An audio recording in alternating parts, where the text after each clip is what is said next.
Assalamualaikum warahmatullahi wabarakatuh.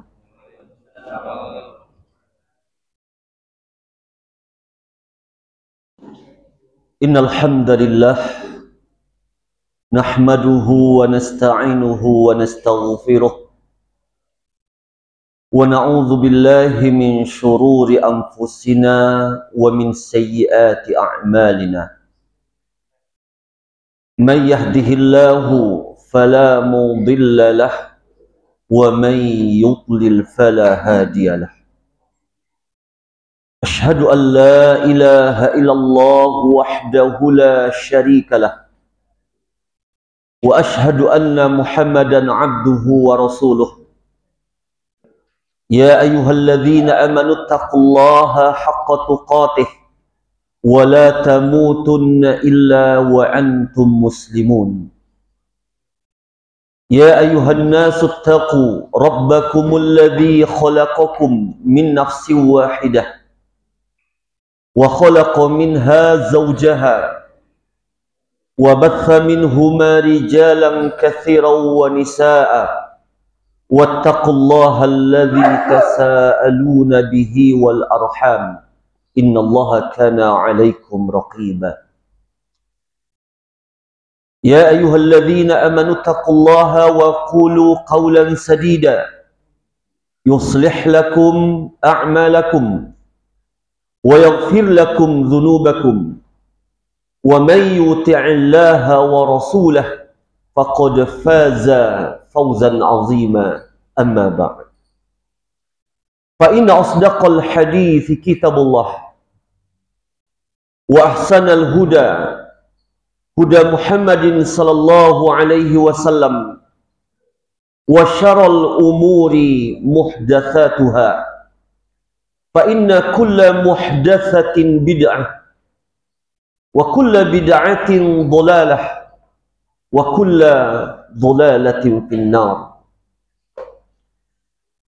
Ma'asyiral muslimin, para ikhwah bapak ibu yang semoga senantiasa dirahmati dan dimuliakan oleh Allah tabaraka wa ta'ala. Barakallahu fikum wa yahdikumullahu jami'an. Segala puji bagi Allah tabaraka wa ta'ala yang masih senantiasa mencurahkan untuk kita taufik dan hidayah dari sisinya. Dan segala puji bagi Allah tabaraka wa ta'ala yang telah kembali mengizinkan kita untuk hadir dan berjumpa kembali di dalam majlis ilmu yang mulia ini dalam rangka mempelajari agama Allah tabaraka wa ta'ala. Kemudian salawat dan salam semoga senantiasa tercurahkan selalu untuk Nabi kita yang mulia Muhammad sallallahu alaihi wasallam. Allahumma salli wa sallim ala nabiyina Muhammad wa ala alihi wa ashabihi wa ala man sara ala nahjihi wa tamassaka bi sunnatihi ila yaumiddin. Ma'asyiral muslimin, para ikhwah, Bapak Ibu yang semoga senantiasa dirahmati dan dimuliakan oleh Allah tabaraka wa taala. Sampai pembahasan kita pada subuh hari ini dalam tema berikutnya, yakni konsekuensi dari ucapan syahadat asyhadu anna Muhammadar Rasulullah, di mana setiap orang yang telah mengimani makna dari syahadat ini dan mengucapkan dengan lisannya, maka membawa kepada konsekuensi yang dari situlah nanti akan dinilai betulkah dia jujur di dalam ucapan syahadatnya. Karena kejujuran seseorang di dalam sebuah persaksian maka akan dilihat dari sejauh mana konsekuensi dari persaksian itu dia tunaikan. Ketika seseorang mempersaksikan sesuatu, di mana setiap persaksian melahirkan konsekuensi, namun dia tidak melaksanakan konsekuensi dari persaksian itu, maka dianggaplah persaksiannya adalah persaksian yang dusta. Sehingga jadilah konsekuensi syahadat asyhadu anna Muhammadar Rasulullah adalah perkara yang harus diwujudkan oleh setiap orang yang mengatakan asyhadu anna Muhammadar Rasulullah. Karena kalau dia tidak mewujudkannya, maka dianggap persaksiannya persaksian yang hanya diucapkan dengan lisan, tetapi tidak dibuktikan kejujurannya dengan pelaksanaan konsekuensinya. Dan jadilah persaksiannya itu tidak bermanfaat di sisi Allah sedikit pun. Meskipun dia mengatakan asyhadu anna Muhammadar Rasulullah beratus-ratus kali ataupun beribu kali, akan tetapi ketika tidak dia buktikan dengan melaksanakan konsekuensinya, maka tidak memberikan manfaat kepadanya persaksian itu. Sebagaimana persaksian terhadap syahadat la ilaha illallah, kalau tidak dia laksanakan konsekuensinya, maka juga tidak memberikan manfaat. Dan konsekuensi dari syahadat asyhadu anna Muhammadar Rasulullah yang pertama sekali adalah ta'atuhu fima amara, yakni mentaati beliau sallallahu alaihi wasallam dalam setiap apa yang beliau perintahkan. Ini konsekuensi yang pertama dari ucapan syahadat asyhadu anna Muhammadar Rasulullah, yakni mentaati beliau sallallahu alaihi wasallam dalam setiap apa yang beliau perintahkan. Dan Allah Subhanahu wa taala tidaklah mengutus seorang rasul pun melainkan untuk tujuan yang agung ini. Apa tujuannya? Agar rasul yang diutus itu ditaati oleh manusia. Karena kalau tidak ditaati, maka apa gunanya Allah mengutus para nabi dan rasul? Seolah-olah orang yang menolak mentaati Rasul, seolah-olah dia berkata, ya Allah, tidak ada gunanya engkau utus Rasul, toh tidak saya taati juga. Seolah-olah dia berkata seperti itu, bahwa apa yang Allah perbuat itu mengutus para nabi dan rasul, seolah-olah itu tidak ada gunanya di sisinya, karena dia tidak mentaati Rasul yang diutus itu. Sebagaimana misalnya ketika seorang pemimpin negeri dilantik dan dinobatkan menjadi seorang pemimpin yang memiliki wewenang atas rakyatnya. Dan tentulah tujuan dia dilantik menjadi pemimpin agar dia ditaati oleh rakyatnya di dalam kepemimpinannya. Maka ketika rakyatnya tidak mentaati pemimpin itu, bahkan dia mengkudetanya, maka berarti tidak ada gunanya dia diangkat menjadi pemimpin. Karena tujuan seorang dinobatkan menjadi pemimpin sebuah negeri untuk ditaati dia di dalam kepemimpinannya. Karena kalau itu tidak dilakukan oleh rakyatnya, maka seolah-olah rakyat itu berkata, tidak ada gunanya engkau jadi pemimpin, karena toh kami juga tidak akan memberikan ketaatan kepada engkau. Maka jadilah rakyat itu dikatakan rakyat yang durhaka kepada pemimpinnya. Maka begitu pula Allah Tabaraka wa Ta'ala mengutus Nabi Sallallahu Alaihi Wasallam untuk umat di akhir zaman ini, yang tentu saja wajib beliau ditaati. Dan ketika beliau Sallallahu Alaihi Wasallam tidak ditaati, yaitu di dalam risalah yang beliau bawa, maka berarti jadilah orang yang tidak mentaati Rasul itu dianggap sebagai orang yang mendurhakai Allah dan Rasulnya. Dan Allah Subhanahu wa Ta'ala telah menyebutkan dalam surat An-Nisa ayat 64, wa ma arsalna min rasulin illa liyuta'a biiznillah. Dan tidaklah kami utus seorang rasul pun melainkan agar ditaati dengan izin Allah. Jazakallah khairan.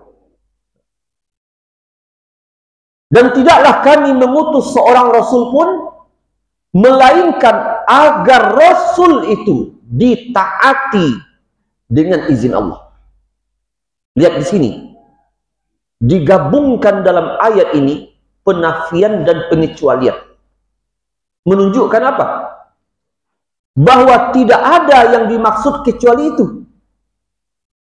Sebagaimana digabungkan dalam kalimat la ilaha illallah, penafian dan pengecualian. Tidak ada ilah yang hak disembah kecuali Allah. Menunjukkan tidak ada yang lain kecuali hanya Allah. Maka begitu pula dalam ayat ini, ma di sini maknanya penafian, karena diikuti oleh illa. Wa ma arsalna min rasulin, tidaklah kami utus seorang rasul pun melainkan untuk satu tujuan yang tidak ada keduanya, melainkan untuk satu tujuan yang tidak ada yang keduanya, illa liyuta'a biiznillah, melainkan agar beliau ditaati dengan izin Allah. Maka siapa yang tidak mewujudkan ketaatan, berarti dia telah meremehkan Allah Tabaraka wa Ta'ala yang mengutus beliau sebagai seorang Rasul. Seorang pemilik perusahaan misalnya memaklumatkan kepada karyawan bahwa si fulan saya angkat menjadi manajer perusahaan dan kalian mesti ikut kepada instruksinya. Kemudian para karyawan ternyata Tidak ada yang mengikuti instruksi, tidak ada yang mematuhi aturan dari manajer itu. Bukankah itu sama artinya dia juga meremehkan yang melantik manajer itu, pemilik perusahaan itu? Maka begitulah setiap orang yang mengabaikan ketaatan kepada Nabi Sallallahu Alaihi Wasallam. Pada hakikatnya dia meremehkan Allah yang telah mengutus Nabi itu. Karena tidaklah Allah mengutus beliau SAW melainkan untuk satu tujuan ini. Liyuta'a biiznillah. Agar beliau ditaati dengan izin Allah. Dan karena itulah Allah menggandengkan di dalam Al-Quran ketaatan kepada Allah dengan ketaatan kepada Rasul. Dalam makna bahwa siapa yang mentaati Rasul berarti mentaati Allah. Sebagaimana Allah juga menggandengkan antara kedurhakaan kepada Allah dengan kedurhakaan kepada Rasul. Dalam makna siapa yang mendurhakai Rasul berarti mendurhakai Allah. Sebagaimana Allah Ta'ala berfirman, "Man yuti'ir rasula faqad ata'a Allah." Siapa yang mentaati Rasul, maka sungguh dia telah mentaati Allah. Dalam surat Al-Jin ayat 23 Allah Ta'ala berfirman, "Wa man ya'sillaha wa rasulah." Siapa yang mendurhakai Allah dan Rasulnya, Allah gandengkan di sini. Siapa yang mendurhakai Allah dan Rasulnya, fa inna lahu nar jahannam, maka baginya adalah neraka Jahannam. Dan ini menunjukkan bahwa tidak bisa dipisahkan antara ketaatan kepada Allah dan ketaatan kepada Rasul. Maka tidak bisa diterima seandainya seseorang berkata, apa yang ada dalam Al-Quran, firman Allah, maka itu sajalah yang saya amalkan. Adapun apa yang ada pada hadis-hadis Nabi SAW, maka saya tidak mau pakai hadis, saya pakai Al-Quran saja.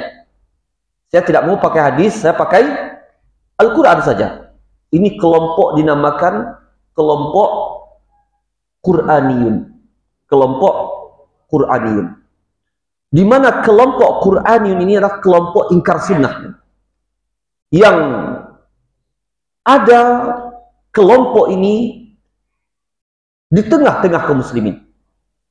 Di mana mereka hanya menyeru mentaati Allah tetapi tidak mentaati Nabi sallallahu alaihi wasallam.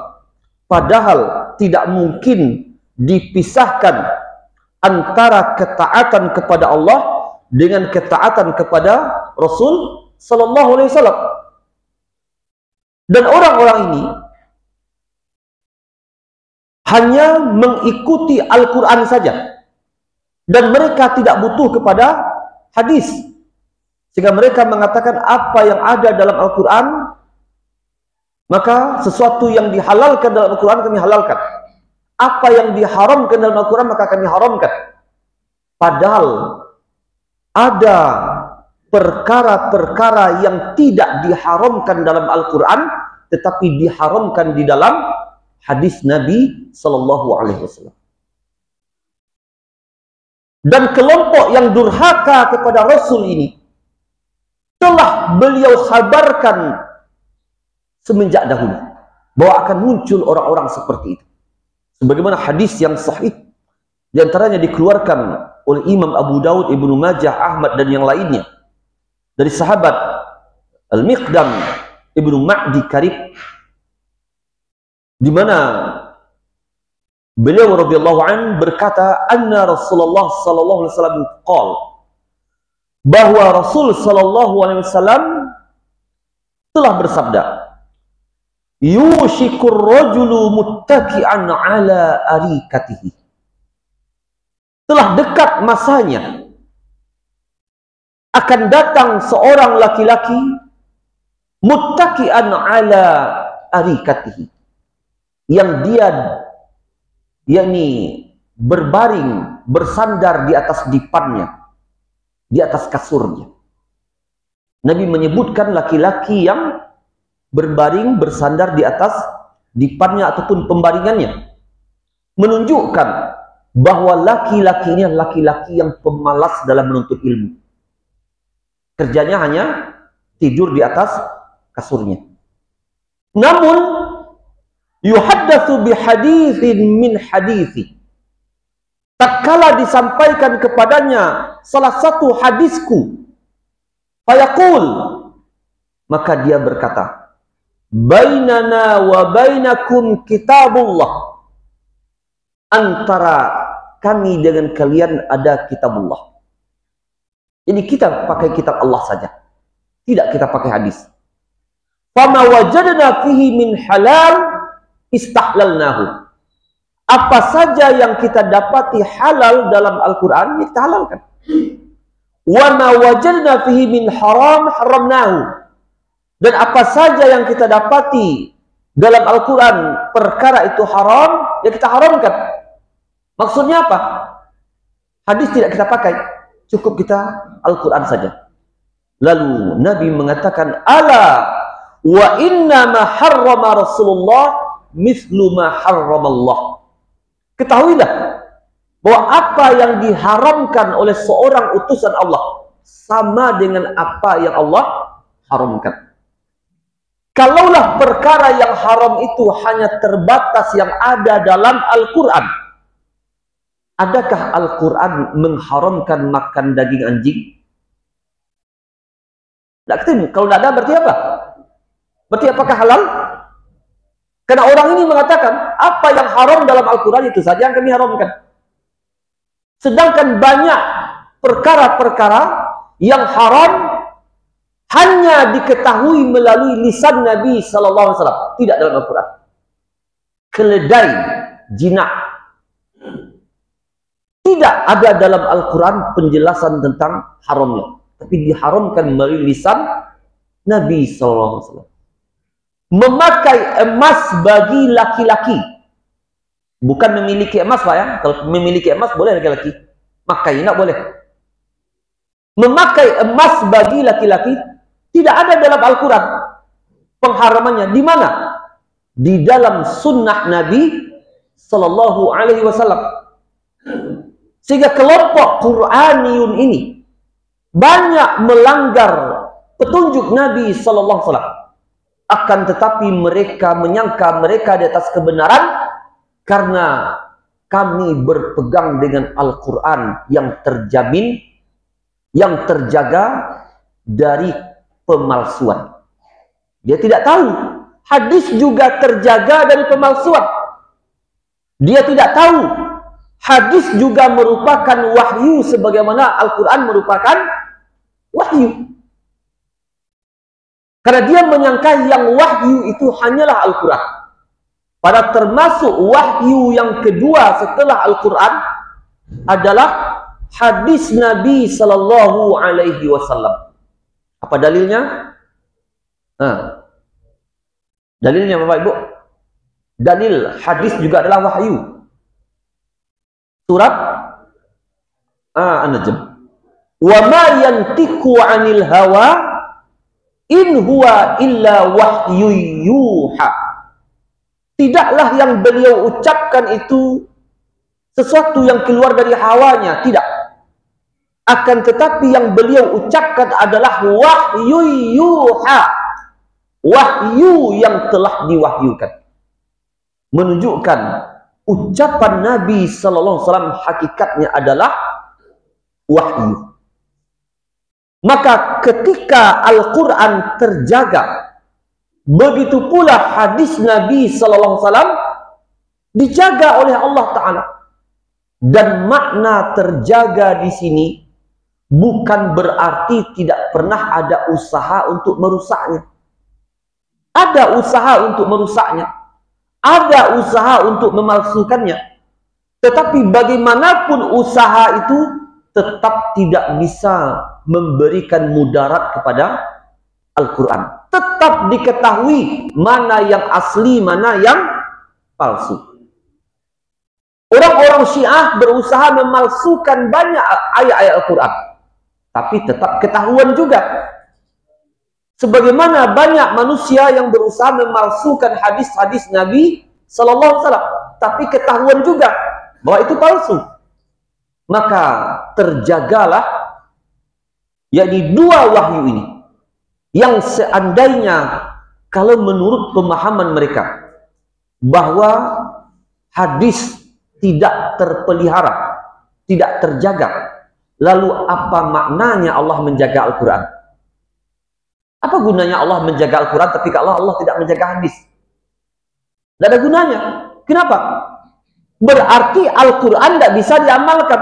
Ya podo wae jadinya. Padahal Al-Quran dijaga oleh Allah untuk apa? Agar bisa diamalkan isinya. Sedangkan tidak mungkin mengamalkan Al-Quran kecuali melalui hadis-hadis Nabi Sallallahu Alaihi Wasallam. Kalau hadis tidak terpelihara, maka berarti Al-Quran tidak bisa diamalkan. Maka ini tidak mungkin. Sehingga masuklah dalam makna inna nahnu nazzalna dzikra wa inna lahu lahafizun. Kamilah yang menurunkan az-dzikra. Az-dzikra di sini bermakna Al-Quran dan bermakna as-sunnah, dan kamilah yang memeliharanya. Ma'asyiral muslimin, para ikhwah yang semoga senantiasa dirahmati dan dimuliakan oleh Allah Tabaraka wa Ta'ala. Hidayah yang kita harapkan dari Allah, rahmat yang juga kita minta agar Allah berikan itu kepada kita, maka tidak mungkin dua ini, hidayah dan rahmat, Allah berikan kepada seseorang di mana bersamaan dengan saat itu dia adalah orang yang menentang Rasul Sallallahu Alaihi Wasallam. Tidak mungkin. Si fulan walaupun dia menentang Rasul, tapi Allah memberikan hidayah juga kepadanya. Nah, masuk akal tuh. Si fulan walaupun jauh dia dari petunjuk Rasul, tapi Allah banyak memberikan rahmat untuknya. Tidak ada itu. Bertentangan dengan mafhum Al-Quran. Di mana Allah Tabaraka wa Ta'ala berfirman dalam surat An-Nur 54. Wa in tuti'uhu tahtadu. Jika kalian mentaati beliau Sallallahu Alaihi Wasallam, tahtadu, niscaya kalian mendapatkan petunjuk. Ini orang Arab paham betul ini. Uslub yang seperti ini, yakni ada syarat dan ada jawab syarat, di mana jawab syarat tidak mungkin bisa diperoleh kecuali memenuhi apa yang disebutkan di dalam persyaratan.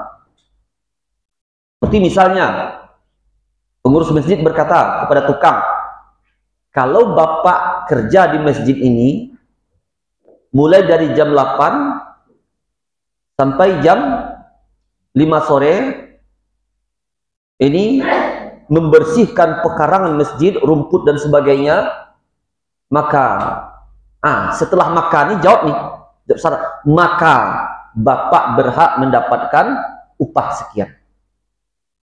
Besoknya datanglah tukang itu ke masjid, disapunya dalam masjid, dibersihkannya bagian WC, kemudian dibersihkan kaca. Sorenya dia minta upah kepada pengurus. Apa kata pengurus? Yang saya suruh bersihkan pekarangan, bukan dalam.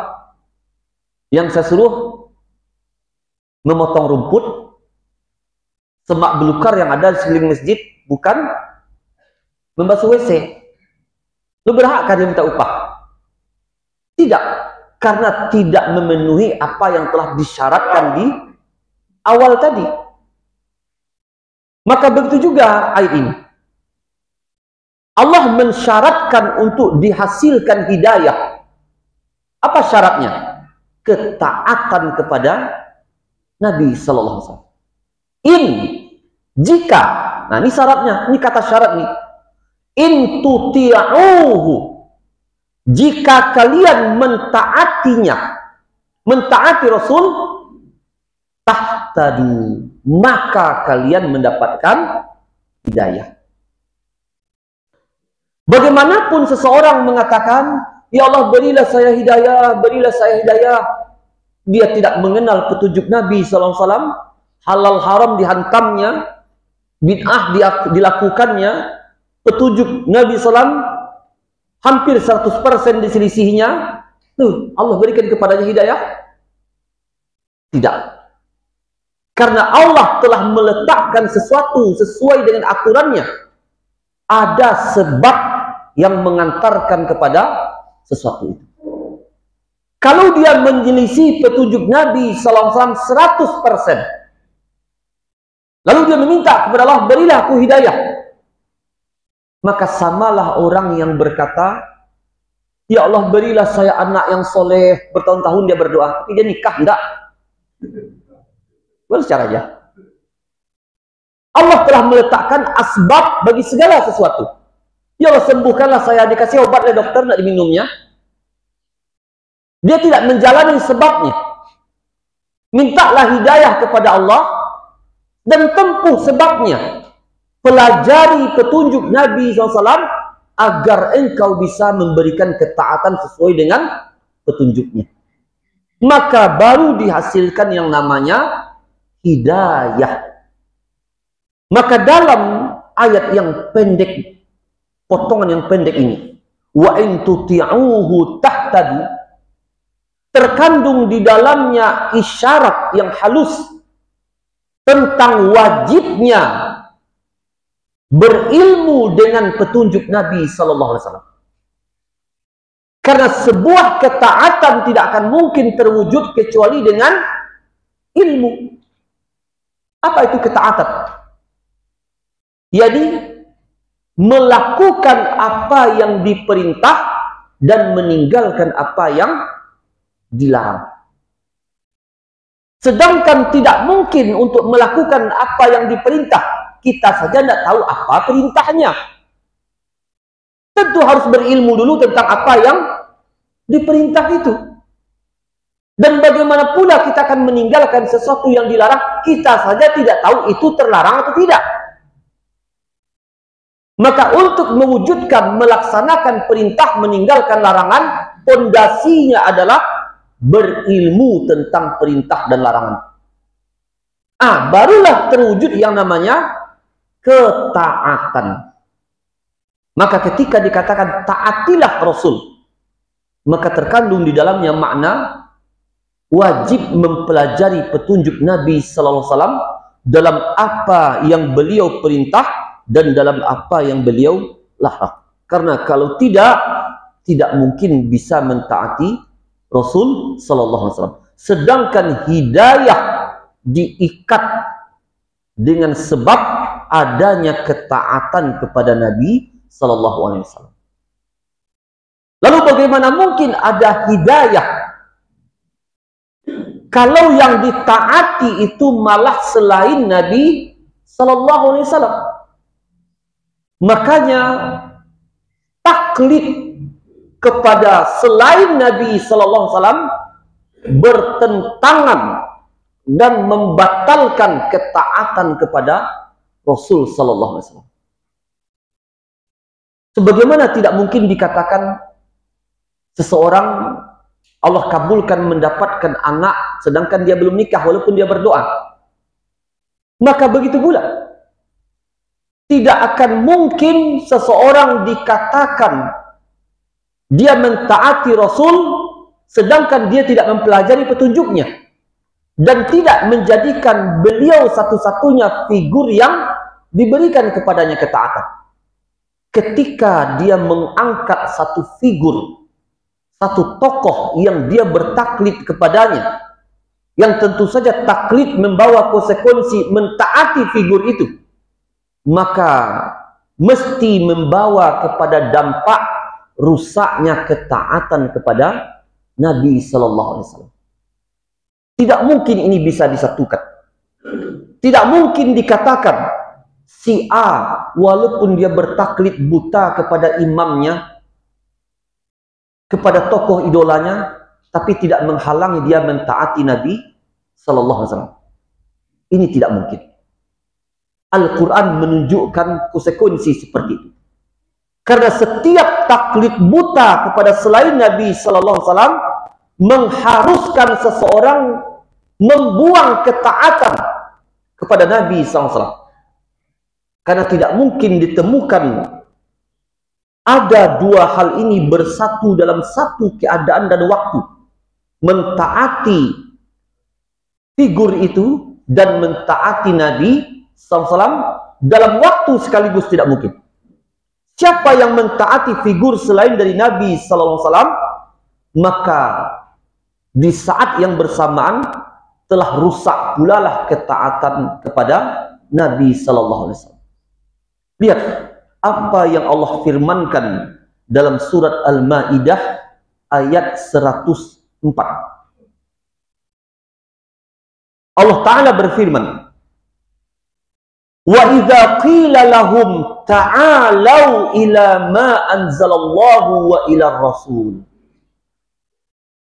Ini ayat menjadi dalil atas apa yang kita sebutkan tadi.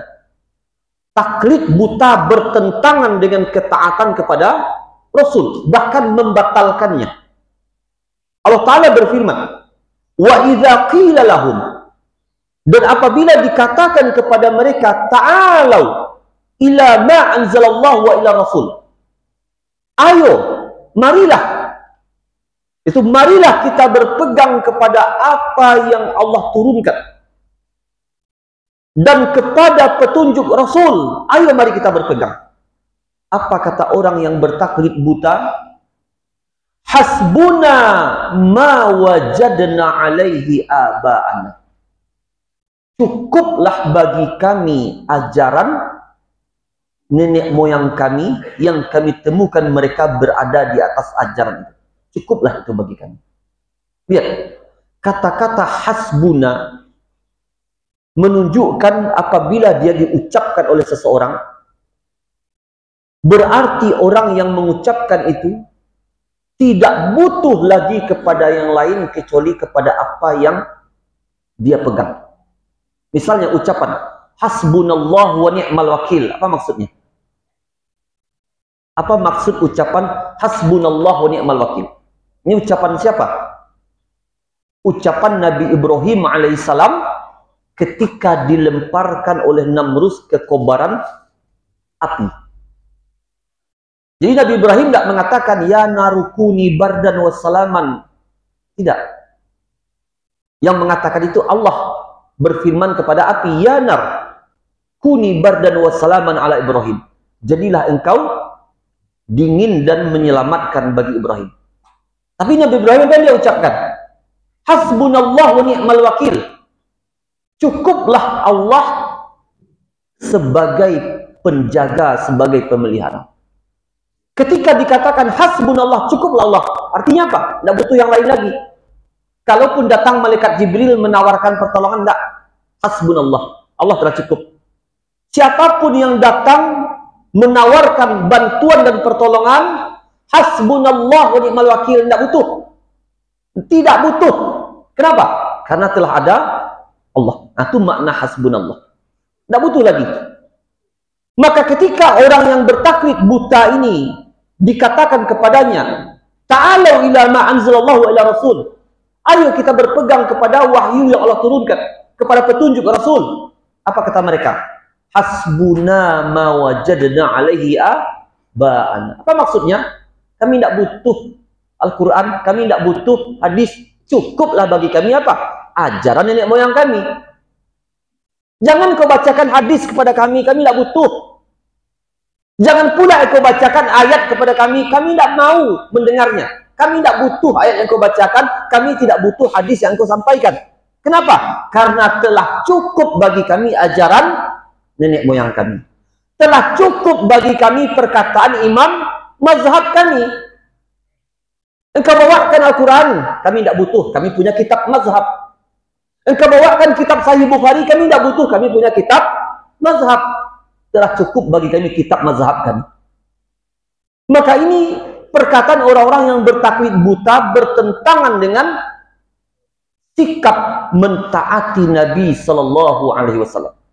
Makanya sebagaimana kita katakan kemarin, taklid buta kepada manusia meskipun dengan alasan mazhab membawa kepada konsekuensi. Jadi seseorang mencampakkan petunjuk Nabi Sallallahu Alaihi Wasallam. Bahkan Nabi SAW telah memberikan isyarat tentang orang-orang yang mencampakkan petunjuk Nabi karena berpegang kepada kitab mazhab. Dalam hadis yang dikeluarkan oleh Imam Al-Hakim dalam kitab Al-Mustadraknya, dan disebutkan oleh Syalbani hadis ini dalam kumpulan hadis-hadis sahih yang beliau karang, yaitu silsilah Al-Hadis As-Sahihah. Hadis dari Abdullah bin Amr bin As. Beliau mendengar Rasul sallallahu alaihi wasallam bersabda. Apa sabda Nabi sallallahu alaihi wasallam? Min iqtirabis sa'ah. Di antara tanda dekatnya hari kiamat adalah an turfa'al asyrar wa tud'al akhyar.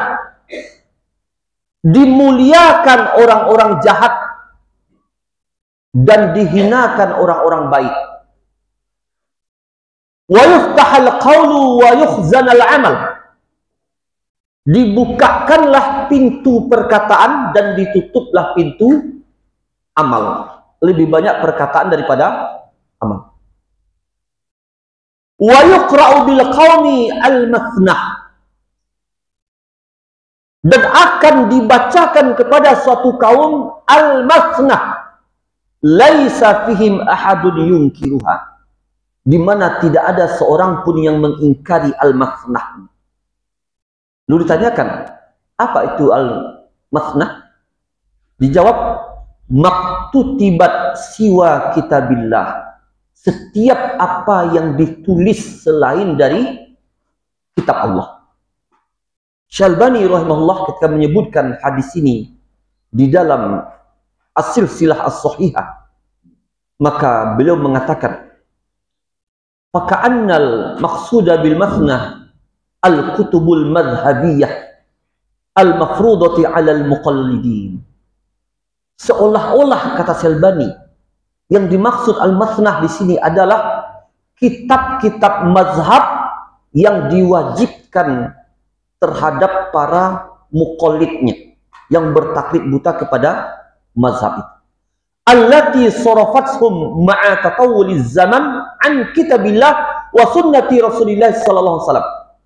Di mana kitab-kitab mazhab itu telah memalingkan manusia seiring dengan berjalannya waktu, telah membuat mereka berpaling dari kitab Allah dan dari sunnah Rasulullah sallallahu alaihi wasallam, sebagaimana yang kita saksikan hari ini, kata Syalbani.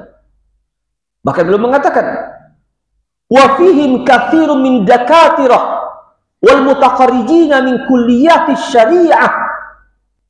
Bahkan kebanyakan di antara mereka adalah para dakatirah, para doktor, lulusan dari kuliah syariah, lulusan dari fakultas-fakultas syariah. Fa innahum jami'an yatadayyanu bitamadhhab wa yujibunahu 'ala an-nasi hatta al-ulama minhum. Di mana mereka beragama dengan metode tamazhub, bermazhab, dan mewajibkan manusia sampai ulama di antara mereka seperti Abul Hasan Al-Kharqi Al-Hanafi berkata, saking gulunya dalam mazhab, apa katanya? Kullu ayatin tukhalifu ma'alaihi ashabana fahiya mu'awwilatun aw mansukhah. Setiap ayat yang menyelisihi pendapat petinggi mazhab kami, maka ayat itu ditakwil atau ayat itu adalah mansukh. Bukan perkataan imamnya yang mansukh, tapi dia mansukhkan ayat. Pokoknya setiap ayat yang menyelisihi perkataan pembesar mazhab kami, maka Hanya ada dua kemungkinan. Kita takwil ayat itu, atau kita katakan ayat itu hukumnya telah dimansuh. Kenapa? Karena tidak mungkin bagi kami menyalahkan pendapat mazhab kami. Berarti yang disalahkan itu apa? Ayat ini. Kemungkinan dia mansuh atau dia ditakwil. Tetapi pendapat imam mazhab kami tidak bisa diganggu-gugat. Jadi ayat yang dia korbankan demi mengokohkan pendapat dalam mazhabnya. Dan ini real, ditulis oleh Abul Hasan Al-Kharqi Al-Hanafi. Dan masyhur ungkapan beliau ini, saking gulunya di dalam mazhab. Saking gulunya dalam mazhab sampai ayat dan hadis yang bertentangan dengan perkataan imam mazhab, ayat dan hadis itu ada dua kemungkinan saja, ditakwil agar dia sesuai dengan perkataan mazhab. Kalau tidak mungkin lagi ditakwil, dibatalkan ayat dan hadis itu. Mansuh, dibatalkan. Yang tetap adalah perkataan mazhab. Dan Syalbani tidak menuduh di sini. Karena apa yang ditulis oleh Abul Hasan Al-Kharqi Al-Hanafi ini jauh telah termaktub dalam kitab-kitab mazhab. Sebelum Syekh Albani ada, telah ada yang seperti itu. Maka wajar beliau ketika menyebutkan tentang hadis bahwa akan ada dibacakan pada suatu kaum al-masnah. Dan al-masnah yang dimaksud kata beliau adalah kitab-kitab mazhab yang telah memalingkan manusia dari kitabullah, dari sunnah Rasulnya sallallahu alaihi wasallam. Karena setiap taklid membawa konsekuensi merusak ketaatan kepada Nabi sallallahu alaihi wasallam. Karena orang yang taklid buta kepada tokohnya, kepada mursyidnya, kepada kiainya, ustadznya, membawa konsekuensi dia harus mengabaikan, menyia-nyiakan ketaatan kepada Nabi sallallahu alaihi wasallam. Makanya para ulama menyebutkan tentang kaidah yang dia merupakan dampak dari taklid. Apa kaidahnya? Bahwa at-taklid yulzimu ilgha ad-dalil. Taklid mengharuskan seseorang mencampakkan dalil. Itu bukan ungkapan serampangan yang dibuat oleh para ulama. Tapi begitulah konsekuensi yang tidak bisa tidak. Taklid membawa konsekuensi ilgha'ud dalil, mencampakkan dalil. Karena tidak mungkin seseorang mentaati dalil sedangkan dia berada di dalam kubangan taklid. Samalah dengan orang yang dia berada dalam lumpur pemandian kerbau, lalu dia berangan-angan menjadi orang yang suci dan bersih, sedangkan dia tidak pernah keluar dari lumpur. Dia dalam lumpur, kita datangkan sabun, kita berikan kepadanya sabun, air, segala, tidak akan suci dia. Bagaimanapun kita berikan kepadanya alat-alat kebersihan, sedangkan dia masih dalam lumpur itu, tidak akan dia bersih. Bagaimana bersih? Keluar dulu dari lumpur itu, maka dia akan bersih. Selama seseorang berada di atas taklid buta seperti ini, tidak akan pernah dalam waktu yang bersamaan dia bisa mentaati dalil. Kenapa? Karena taklid buta membawa konsekuensi mencampakkan dalil. Bukankah kita saksikan hari ini sebagian orang yang taklid buta kepada ustadz, walaupun itu ustadz sunnah, ketika ustadz sunnahnya mengatakan khilafiyah, akhirnya dia abaikan dalil. Karena ustadz sunnahnya mengatakan ini khilafiyah, merokok adalah khilafiyah, dia ikut itu. Padahal sebelumnya dia telah tahu dalil-dalil yang menunjukkan pengharaman rokok itu. Tetapi taklid buta membuat dia mengabaikan dalil. Apalagi taklid buta itu sesuai pula dengan apa yang dikehendaki oleh hawanya. Ma'asyiral muslimin, para ikhwah yang semoga senantiasa dirahmati dan dimuliakan oleh Allah tabaraka wa ta'ala. Kemudian sisi berikutnya yang menunjukkan bahwa taklid buta membatalkan ketaatan kepada Nabi sallallahu alaihi wasallam. Bahwa di antara kekhususan Nabi Sallallahu Alaihi Wasallam berarti tidak dimiliki oleh makhluk manapun. Ini kekhususan beliau. Apa itu?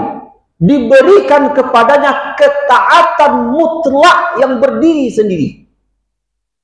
Diberikan kepadanya ketaatan mutlak yang berdiri sendiri. Makanya Allah Ta'ala mengulang 2 kali kalimat ati'u. Ya ayyuhallazina amanu ati'ullah wa ati'ur rasul. Sedangkan pada ulil amri Allah tidak mengatakan ati'u ulil amri. Allah hanya mengatakan wa ulil amri minkum. Menunjukkan 2 ketaatan. Yang pertama adalah ketaatan mutlak yang berdiri sendiri. Sedangkan ulil amri, di mana ulil amri ditafsirkan oleh para ulama 2 golongan manusia, yakni al-ulama wal umara. Ulil amri di dalam urusan agama, merekalah para ulama. Ulil amri di dalam urusan dunia, merekalah al-umara. Di mana ulama dan umara ditaati kalau mengikuti ketaatan Allah dan Rasulnya. Artinya apa? Tidaklah ulama ditaati dengan ketaatan yang berdiri sendiri. Tidaklah umara ditaati dengan ketaatan yang berdiri sendiri. Tidak. Ingat kaidah ini. Tidak ada seorang makhluk pun yang dia ditaati dan ketaatan itu berdiri sendiri kecuali Nabi Sallallahu Alaihi Wasallam. Maka siapa yang mengangkat satu sosok, dia bukan Nabi, yang diberikan kepadanya ketaatan yang berdiri sendiri, maka dia telah durhaka kepada Allah dan kepada Rasulnya. Dan berarti dia telah mensejajarkan orang itu dengan Allah dengan Rasulnya. Dan bentuk kesyirikan tersendiri, memberikan ketaatan seolah-olah dia mentaati Allah. Ini yang Allah maksud dalam apa yang kita sebutkan dalam khutbah kemarin ya, kalau tidak salah. Wa minan nasi may yattakhidhu min dunillahi andadan yuhibbunahum ka hubbillah walladzina amanu asyaddu hubbalillah. Di antara manusia ada orang yang mengambil tandingan sekutu selain daripada Allah, di mana mereka memberikan kecintaan kepada tandingan-tandingan untuk Allah itu sebagaimana kecintaan kepada Allah. Sedangkan orang yang beriman lebih sangat cinta mereka kepada Allah. Ini orang-orang ini, mereka mengangkat ar-rijal, itu tokoh-tokoh, yuti'unahum kama yuti'unallah. Mereka mentaati tokoh-tokoh itu sebagaimana mereka mentaati Allah. Idza amaruhum ata'uhum wa'asallah. Apabila tokoh dan figur itu memerintahkan kepada sesuatu, bersegera mereka mentaatinya. Dan mereka mau mendurhakai Allah asal mentaati tokoh itu. Maka ini taklid yang membinasakan. Taklid yang menghancurkan pondasi ketaatan kepada Rasul. Dan kembali kepada apa yang kita sebutkan. Kekhususan Nabi Sallallahu Alaihi Wasallam jangan dirampas. Kekhususan Nabi SAW jangan dirampas. Kekhususan ini hanya untuk beliau. Lalu apa gunanya kita menuntut ilmu? Apa gunanya kita mengaku berada atas manhajnya Nabi SAW minhajun nubuwah, sedangkan kita mengangkat seseorang selain dari Nabi SAW yang kita rampas hak khusus ini dari Nabi dan kita berikan kepadanya. Apa hak khusus itu? Ketaatan mutlak yang berdiri sendiri. Hak khusus Nabi SAW. Bahkan sampai ya, kata para ulama ya, seperti Syekhul Islam Ibnu Taimiyah rahimahullah, famin khasaisihi makana min khasais nubuwatihi wa risalatihi fahadha laisa li ahadin ay yaqtadiya bihi fi. Di antara kekhususan beliau, keistimewaan beliau, di mana dia termasuk kekhususan nubuah, kekhususan di dalam risalah, yang tidak ada seorang pun yang memiliki hal ini, yang diikuti di dalam perkara ini. Kenapa? Karena la nabiyya ba'dah, tidak ada lagi nabi setelah Nabi SAW. Ungkapan la nabiyya ba'dah, tidak ada nabi setelah Nabi SAW, berarti tidak ada yang diberikan kepadanya ketaatan mutlak selain dari Nabi SAW. Ketika seseorang memberikan ketaatan kepada gurunya, kepada kiainya, ketaatan mutlak, maka berarti seolah-olah ada nabi setelah Nabi sallallahu alaihi wasallam. Tapi kalau dia ditanya, ada tak nabi setelah Nabi sallallahu alaihi wasallam? Dia mengatakan, tidak ada, nabi terakhir itu. Kalau betul engkau mengakui bahwa Nabi Muhammad SAW adalah nabi terakhir, lu kenapa engkau mengangkat ustadz engkau sejajar dengan Nabi? Tidak ada saya jadikan ustadz saya Nabi, tidak. Bukankah engkau memberikan ketaatan mutlak kepadanya? Kalau engkau memberikan ketaatan mutlak kepadanya, sama engkau menjadikan ustadz engkau sebagai Nabi. Karena konsekuensi dari ucapan la nabiyya ba'dah, berarti tidak ada pula yang diberikan ketaatan mutlak selain dari Nabi sallallahu alaihi wasallam. Bahkan sampai Syekhul Islam Ibnu Taimiyah rahimahullah mengatakan, wa hadza mithlu kaunihi yuta'u fi kulli ma ya'muru bihi wa yanha anhu wa illam ya'lam jihata amrihi hatta yuqtala kulla man amara bi qatlihi wa laysa hadza li ahadin ba'dahu. Contohnya, yakni beliau ditaati dalam setiap apa yang beliau perintah. Beliau ditaati dalam setiap apa yang beliau melarang dari sesuatu itu. Meskipun tidak diketahui apa hikmah perintah itu, apa hikmah larangan itu. Meskipun tidak tahu. Bahkan sampai seandainya, kata Syekhul Islam, Nabi SAW memerintahkan untuk membunuh seseorang, hatta yuqtala kulla man amara bi qatlihi, maka dilaksanakan perintah beliau walaupun tidak diketahui apa alasan Nabi memerintahkan membunuh seseorang, apa alasan Nabi diperintahkan membunuh seseorang. Artinya seandainya Nabi berkata bunuh si fulan, maka tetap wajib melaksanakan perintahnya. Dan ini walaisa hadza li ahadin ba'dahu. Kedudukan yang seperti ini tidak dimiliki oleh seorang pun. Seandainya pemimpin suatu negeri memerintahkan bunuh si fulan, maka tidak serta-merta kita taati perintahnya. Harus cari tahu dulu apa sebabnya dia boleh dibunuh. Kenapa dia harus dibunuh? Tidak ada ketaatan mutlak kepada umara, kecuali kalau bersesuaian dengan ketaatan kepada Allah, kepada Rasulnya. Kalau Allah mengatakan perangi orang musyrik, maka samalah dengan ungkapan Nabi bunuh orang musyrik itu. Wajib mentaati Allah, maka wajib pula mentaati Nabi sallallahu alaihi wasallam. Artinya jika sampai dalam bentuk seperti ini pun Nabi tetap beliau ditaati, meskipun tidak diketahui oleh orang yang menerima perintah kenapa harus dilakukan seperti itu. Akan tetapi karena beliaulah yang memerintah, maka wajib sami'na wa ata'na. Adapun selain dari Nabi SAW, maka ada kaidahnya bahwa ketaatan kepada mereka hanya sepanjang perkara yang ma'ruf. Kalau dalam perkara yang mungkar tidak ditaati. Nabi SAW pernah mengutus satu pasukan yang tentu saja ada komandannya. Dan sang komandan karena sesuatu hal dia marah kepada pasukannya. Disuruhnya pasukannya mengumpulkan kayu bakar. Sehingga Setelah kayu bakar terkumpul, hidupkan api. Maka hiduplah api besar. Apa kata komandan pasukan? Kalian masuk ke dalam api itu.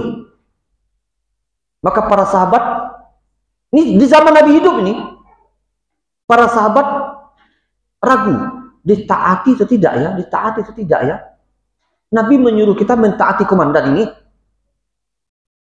tapi beliau menyuruh kita masuk api, ditaati atau tidak ya? Ragu. Dan karena ragu terus, akhirnya waktu yang lama dalam keraguan, api pun semakin mengecil dan padam. Setelah pulang dari peperangan, para sahabat menceritakan hal itu kepada Nabi Sallallahu Alaihi Wasallam, di mana ada pasukan itu yang tidak mentaati komandannya karena komandan menyuruh masuk ke dalam api. Maka Nabi mengatakan, la ta'ata li makhluk fi maksiatillah, innamat ta'atu fil ma'ruf. Tidak ada ketaatan kepada makhluk dalam bermaksiat kepada Allah. Ketaatan itu hanya dalam perkara yang ma'ruf. Hanya dalam perkara yang ma'ruf. Menunjukkan ketika ulil amri, ketika ulama memerintahkan kepada sesuatu yang bertentangan dengan ketaatan kepada Allah dan Rasul, maka tidak mereka ditaati ketika itu, di waktu itu, tapi ditaati di waktu yang lain yang sesuai dengan kebenaran. Maka ketaatan mutlak hanya milik Nabi Sallallahu Alaihi Wasallam, yang tidak boleh diberikan kepada siapapun. Karena ketika seseorang yang bertaklid buta memberikan ketaatan kepada selain Nabi Sallallahu Alaihi Wasallam secara mutlak, maka berarti dia telah merampas hak Nabi Sallallahu Alaihi Wasallam dan tidak ada adabnya kepada Nabi Sallallahu Alaihi Wasallam. Karena kadangkala orang yang ditaati difigurkan membabi buta itu senang pula dia diangkat-angkat. Senang dia setiap perkataannya langsung jemaahnya sami'na wa ta'na. Kan gitu banyak yang terjadi. Apalagi di komunitas sufi. Bahkan baru masuk saja kita kepada thariqah sufi itu telah ditanamkan doktrin. Seorang murid tidak boleh durhaka menentang perkataan guru. Satu saja perkataan guru yang ditentangnya, dikritiknya, tidak akan sampai dia kepada tingkat makrifat. Akan sampai dia, gurulah yang bisa mengantarkan dia kepada tingkat makrifat. Karena itu, kata mereka, kata gurunya, hendaklah seorang murid di hadapan guru seperti mayat yang dimandikan oleh orang yang memandikan mayat. Apa artinya? Ketika mayat dimandikan, digosok-gosok, tidak ada protes dia. Dibalik-balik, tidak protes dia. Dia mengikut saja. Maka hendaklah seorang murid di hadapan guru seperti itu. Itulah bentuk adab versi mereka. Kalau murid mengatakan, kenapa bisa begitu guru? Saya baca hadis nggak ada seperti itu. Kamu kurang adab nih. Langsunglah tertuduh sebagai murid durhaka. Jadi kalau ada ustadz yang menerapkan seperti ini, lalu dia katakan itulah yang adab, maka betul, itu adab sufi, bukan adab salafi. Maka dipertanyakan, ini ustadz sufi, itu ustadz salafi. Kalau ada ustadz yang menghendaki jamaahnya memberikan ketaatan mutlak kepadanya, sedangkan dia mengklaim dia di atas manhaj salaf, maka jangan percaya. Karena taklid buta meruntuhkan manhaj salaf. Dan taklid buta itu adab dan manhajnya orang sufi. Karena yang ingin dicapai dari taklid buta itu apa? Yakni membentuk apa yang namanya komando. Seseorang figur tidak akan bisa mengomando manusia, itu dalam makna mengendalikan manusia, kecuali manusia itu memberikan taklid buta kepadanya. Makanya setiap bentuk hizbiyah, ingat ini, setiap bentuk hizbiyah dalam agama bertentangan dengan konsekuensi yang pertama ini. Apa konsekuensi yang pertama? Mentaati Rasul dalam apa yang dia perintahkan. Sedangkan hizbiyah membatalkan ketaatan kepada Nabi SAW. Karena hizbiyah mengharuskan ketaatan itu kepada apa? Kepada lembaga, kepada aliran, kepada ormas, kepada tokoh yang ada dalam aliran itu. Itulah hakikat hizbiyah. Menginginkan hal itu. Karena kalau tidak seperti itu, tidak akan berjalan hizbiyah mereka. Lihat, kenalkan LDII, Pak. Aliran LDII yang ada amirnya. Maka kalau telah amir meninstruksikan begini, tanpa tanya dalil, tanpa menghidupkan wawasan ilmiah, maka semuanya wajib mengikut kepada apa yang telah dimaklumatkan oleh amir tertinggi tadi. Begitu setiap hizbiyah. Lihat Jamaatul Tabligh. Kalau dari Nizamuddin telah turun keputusan begini-begini, semuanya di seluruh dunia tunduk kepada keputusan itu. Adakah kita seperti itu? Kalau Syekh bin Baz di Mekah telah berfatwa seperti ini, harus seperti itu? Tidak. Bahkan ada fatwa Syekh bin Baz yang tidak diikuti oleh sebagian yang lain karena menilai tidak sesuai dengan dalil misalnya. Ada perkataan ulama-ulama yang tidak diikuti oleh kaum muslimin, Ahlus Sunnah, karena dinilai tidak sesuai dengan dalil. Maka begitulah seharusnya. Disebabkan ketaatan mutlak hanya untuk Nabi sallallahu alaihi wasallam. Sedangkan selain beliau diberlakukan seperti perkataan Imam Malik, kullun nasi yu'khadhu minhu wa yuraddu alaih illa sahibah hadzal qubur. Beliau menunjuk kubur Nabi SAW. Setiap orang bisa diambil perkataannya dan bisa pula ditolak kecuali penghuni kubur ini. Lihat perkataan Imam Malik. Setiap orang siapapun dia, termasuk beliau sendiri, Imam Ahlus Sunnah, Imam Darul Hijrah, yang umur 21 tahun telah diizinkan berfatwa. Kalau anak-anak kita umur 20 tahun diizinkan berapa, bro?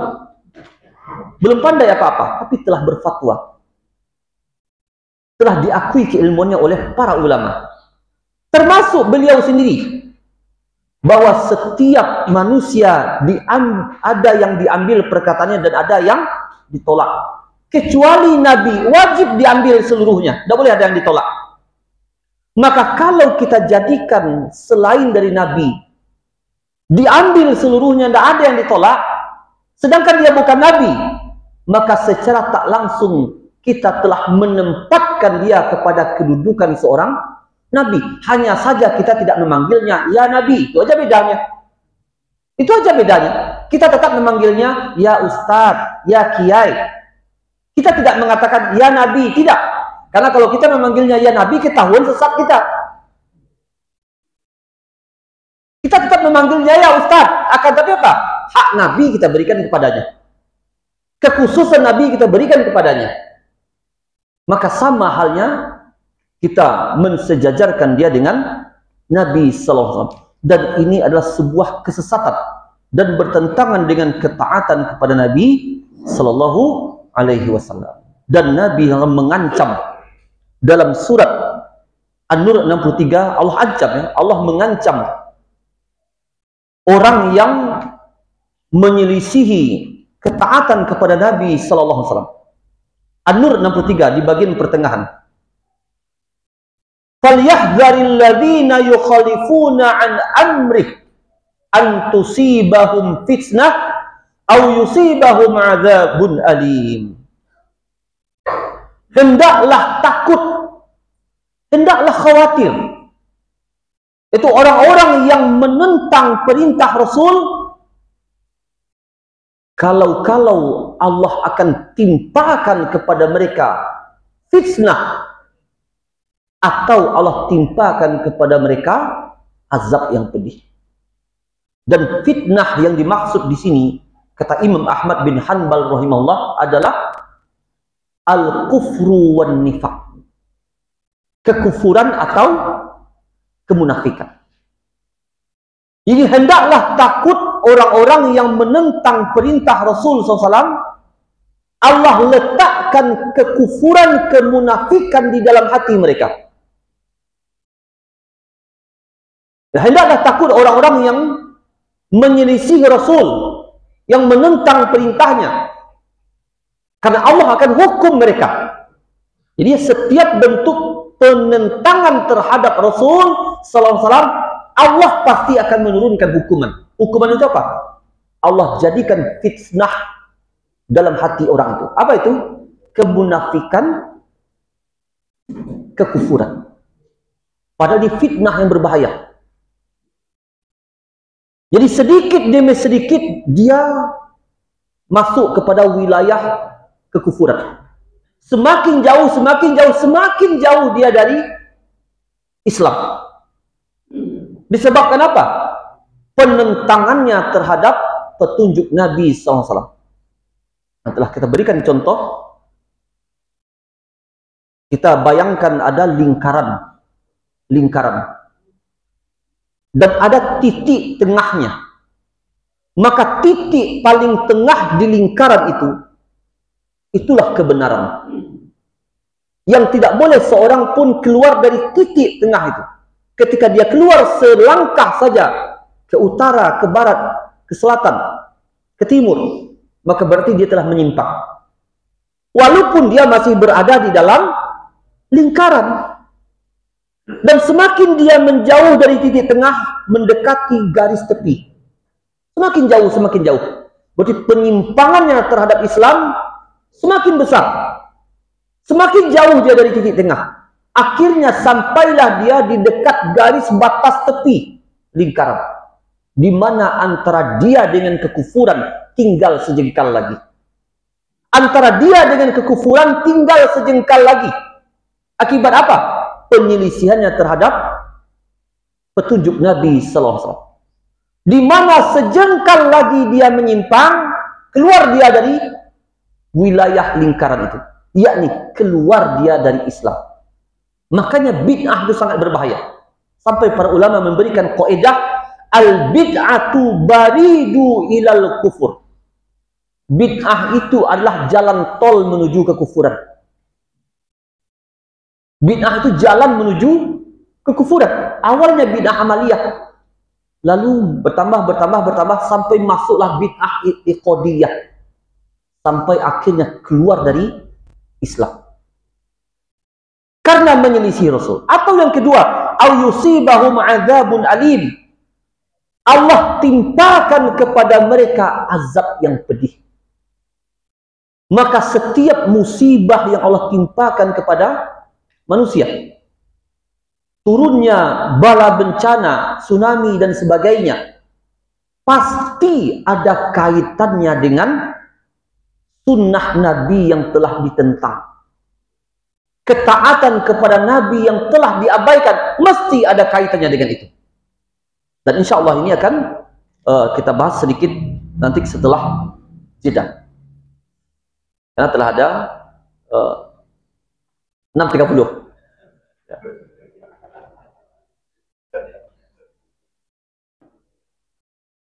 Jadi kita tutup dulu. Nanti sesi tanya jawabnya di setelah jeda. Wassallallahu ala nabiyina Muhammad wa ala alihi washabbihi wasallam. Subhanakallahumma bihamdika asyhadu an la ilaha illa anta astaghfiruka wa atubu ilaik. Assalamualaikum warahmatullahi wabarakatuh.